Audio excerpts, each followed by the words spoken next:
Google a réalisé une étude pour savoir quels étaient les personnages historiques qui étaient les plus consultés sur Google. Napoléon vient en deuxième au monde, après Jésus. Ça veut dire que tous les autres personnages historiques importants sont après lui. Cela veut dire quoi?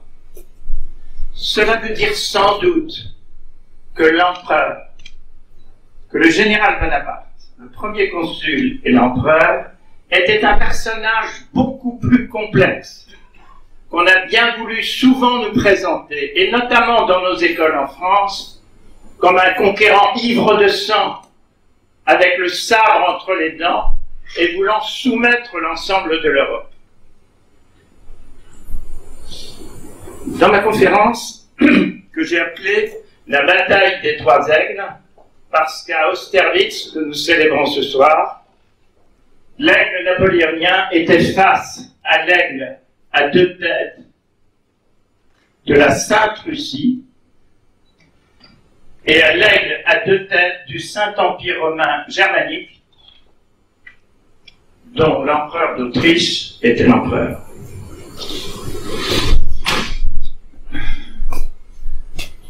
Je voudrais vous présenter trois parties. Dans la première, je parlerai des masses de granit. Dans la deuxième, je parlerai du bulletin de la Grande Armée de 1805 qui conduisait la Grande Armée du camp de Boulogne à Austerlitz. Et dans le troisième temps de la conférence, je parlerai de l'intox que l'empereur a réalisé vis-à-vis de ses ennemis russes et autrichiens avant la bataille d'Austerlitz pour les faire rentrer dans des illusions de grandeur qu'ils n'avaient pas réellement, et à partir de cette vanité commettre les fautes dont il va profiter pour gagner la bataille. Et enfin, à la fin, je vous réserve une petite surprise. Tocqueville, qui fut un très grand historien français, qui était né en 1805, donc la date d'Austerlitz, disait qu'après la Révolution, les institutions étant totalement abattues, il y a eu une atomisation de la société française et que, par rapport à cela, chaque citoyen allait vers ses propres intérêts. Et il n'y avait plus de force globale pour souder la nation. Napoléon Bonaparte, qui est premier consul, au Conseil d'État en mai 1802, dit à peu près la chose suivante. On a tout détruit. Il faut maintenant reconstruire. Qu'est-ce que la nation à l'heure actuelle? Nous avons un pouvoir, un gouvernement, mais nous n'avons aucun système, aucune réunion, aucun contact. Si vous croyez que la République est éternelle, vous vous tromperiez fort. Tant que je serai là, oui, mais après. Il va falloir poser sur ces grains de sable des masses de granit. Et là, en 7 ans, ça n'est pas beaucoup. Nous sommes en 2019. Revenez 7 ans en arrière dans votre vie. Je me souviens bien ce qu'on a fait en 2012. Bien. C'est passé très vite. Eh bien, en 7 ans, le premier consul et l'empereur va édifier quelque chose de tout à fait extraordinaire qui va être l'invention des institutions modernes de la France, mais plus encore, qui vont rayonner dans le monde. J'aborderai 4 masses de granit. La culture, la religion, le droit et les finances. Napoléon dit, je le cite, « Dans le monde, il n'y a que deux puissances en présence, le sabre et l'esprit. Au début, c'est le sabre qui gagne, mais à la fin, c'est toujours l'esprit qui triomphe. L'esprit est inséparable de la culture. Ce qu'il ne faut pas oublier, c'est que toute l'élite européenne lit et parle le français. C'est donc que toutes les décisions prises par le premier consul et l'empereur sont entendues, lues, comprises dans l'ensemble de l'Europe. Pour la culture, il faut savoir que la population française était en 1789 illettrée à 75%. Napoléon va créer les lycées, les universités, le baccalauréat, la capacité en droit. Et regardez quelques années après l'extraordinaire floraison des talents. Les poètes, les romanciers, les savants, les scientifiques. Sans ces piliers de granit-là, est-ce que cela aurait pu exister? La deuxième chose, la religion. Napoléon, je le cite, disait « Je ne crois pas à un État sans ordre, à un ordre sans morale, à une morale sans religion. » Dès le premier mois de sa prise de pouvoir, au 18 Brumaire, premier consul, il fait tout de suite réouvrir les églises, contre les avis de tous ses proches, qui avaient abattu la religion catholique. Les églises étaient devenues des entrepôts, voire des écuries, pourquoi pas. Et très vite, il prend contact avec le pape pour signer un concordat, c'est-à-dire signer un accord qui restaure la religion catholique, qui la mette au centre de l'État et qui, du même coup, par conséquence, va résoudre les problèmes des guerres en Bretagne et en Vendée, alimentés par l'Angleterre, et qui était un foyer de révolte royaliste pour abattre la Révolution. À partir de là, alors, je vais vous donner une petite anecdote. Bonaparte est en train de négocier donc ce concordat avec les envoyés du pape. Et voilà qu'un théologien, un petit peu en opposition, qui dit « Oh ben non, on ne va pas parler de ça, je ne crois plus au miracle, c'est plus l'époque des miracles. » Et Bonaparte lui dit « Ah, vous ne croyez plus au miracle? Eh bien moi je vais en faire 4 pour vous. Vous êtes curé, vous allez être archevêque. Vous gagnez à l'heure actuelle 12 000 livres de rente, vous en gagnerez 200 000. Et dans quelques années, vous aurez votre chapeau de cardinal. 4e chose, vous avez signé le concordat. Bien évidemment, le type va signer dès demain. Et il m'a dit, vous voyez, il y a encore des miracles, ça existe. Mais à partir de là, qu'est-ce que nous voyons? Nous voyons la religion catholique revenir en force et au centre de l'État. Mais cela devait provoquer une peur épouvantable à tous les souverains qui étaient autour de la France et qui tous existaient dans un pouvoir absolu, héritier d'une aristocratie.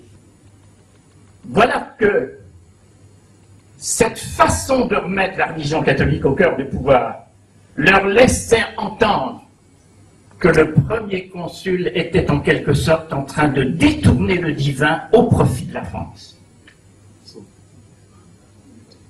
Si maintenant, nous voyons le 3e pilier, le droit.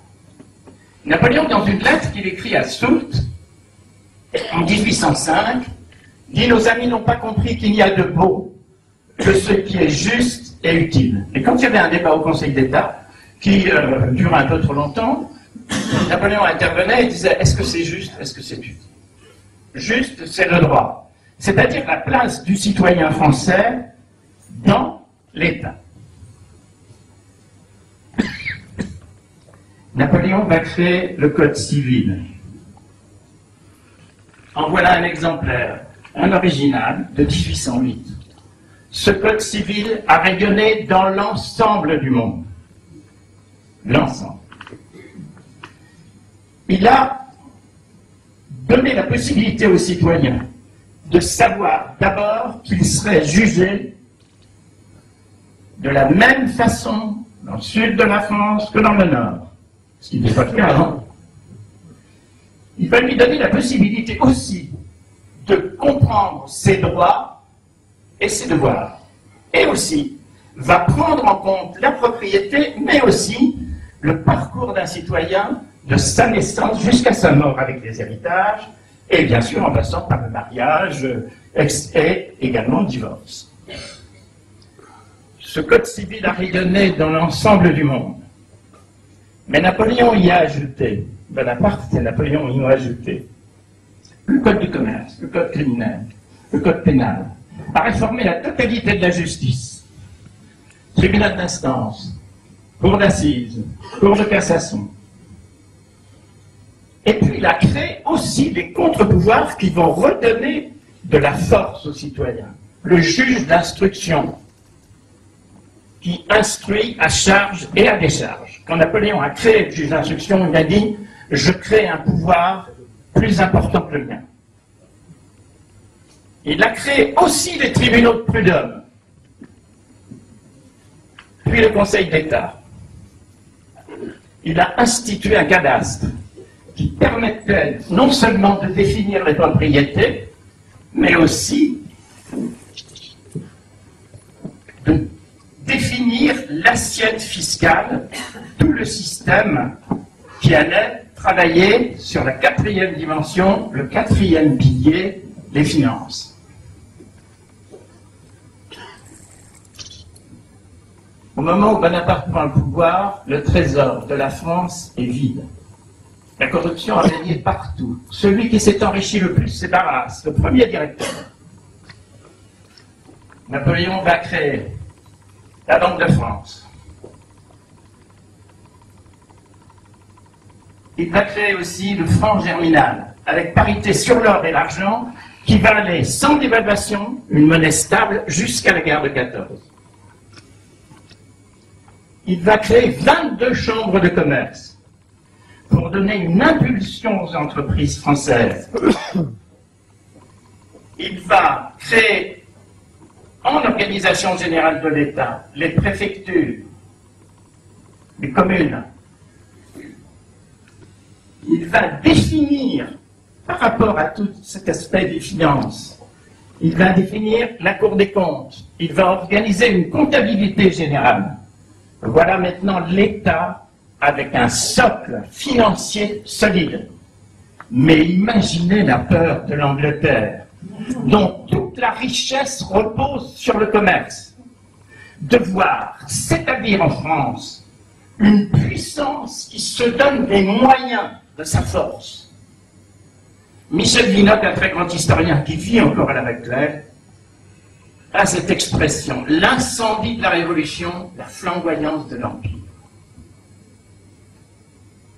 Alors qu'est-ce que nous voyons là? Nous voyons un nouveau type de pouvoir qui se dresse face aux monarchies absolues, qui ne s'adresse pas à des citoyens, mais à des sujets qui ont peu de droits, mais surtout un devoir unique, l'obéissance. Quant à la Russie, qu'on va retrouver à Austerlitz, c'est pire, elle en est encore au Moyen-Âge, car toute son économie et sa politique reposent sur le servage. Alors maintenant, si nous regardons tout cela, je pense que c'est une des raisons qui font que toute une série de coalitions financées par l'Angleterre se sont lancées contre la France pour écraser ce nouveau système de pouvoir qui pouvait réveiller leur opposition. Tous les intellectuels bruissent à cette époque-là. D'ailleurs, 30 ans après, il y aura des révolutions partout. Je pense que c'est une des principales raisons que la peur de ces souverains de voir leur type de pouvoir qui n'a jamais été remis en question, être remis en question par un personnage absolument extraordinaire, une nation qui va élaborer dans un système parfaitement puissant et concentré une nouvelle façon d'exercer le pouvoir d'une nation. Alors, quand on analyse une stratégie de communication, on analyse les choses par rapport à 3 axes. Premier axe, c'est la différence. Voilà un pouvoir totalement différent. Le deuxième axe, c'est la cohérence. Nous avons un pouvoir totalement cohérent sur ces petites masses de granit. Et enfin, s'inscrire dans la durée, la France est toujours régie par les mêmes institutions. Et le monde en a tiré toute une série de conséquences pour les siennes. Alors, pour montrer cette opposition entre 2 façons de voir, je vais évoquer une aristocrate au pouvoir et un des plus grands intellectuels de l'époque. L'aristocrate au pouvoir, c'est la reine Louise de Prusse, qui a dit de Napoléon, Napoléon, ce monstre, sorti du bourbier. Ça veut dire sorti de la boue, sorti des ordures. Ça veut dire, mais il n'est pas du même monde que nous tout de même, cet homme, qui prétend transformer les choses. Nous sommes tout de même les aristocrates souverains. Et puis, Hegel, un des plus grands philosophes de l'époque, qui est l'héritier de Kant, qui a organisé toute sa pensée sur le héros de l'absolu, qui est un jumeau pratiquement jour pour jour à 1 an près de Napoléon. Il est né 1 an après, en août. Hegel est un très grand admirateur de Napoléon. Hegel, évidemment, a compris que tout le système qui a été mis en place en France et qui a rayonné l'ensemble du monde, c'est l'héritage de Voltaire, de Montesquieu, de Diderot, de d'Alembert, de Rousseau, toute la philosophie des Lumières, a trouvé là sa réalisation concrète. Hegel a vu Napoléon, après qu'il ait écrasé la Prusse qui avait mobilisé contre lui, contre nous. Napoléon a gagné, comme vous le savez, Iéna et Osterde. Il est entré à Iéna. Hegel, qui vient de écrire les dernières lignes de son livre, qui est un sommet de la philosophie mondiale, la phénoménologie de l'esprit, voit l'empereur sortir à cheval de Iéna. Et il écrit à son ami Niethammer, je cite, « J'ai vu l'empereur ». Et l'empereur, le mot est écrit avec un E majuscule. Vous verrez par rapport à Austerlitz tout à l'heure. J'ai vu l'empereur, cette âme du monde, sortir de la ville pour aller en reconnaissance. Et c'est effectivement une sensation merveilleuse que de voir un pareil homme concentré ici en un point, assis sur un cheval, s'étend sur le monde et le domine. Car la philosophie de Hegel va entièrement se construire sur le héros qui est porteur de l'absolu et qui réunit en une seule flamme la pensée philosophique et le déroulement de l'histoire, et va générer ce qu'on appelle une vision du monde.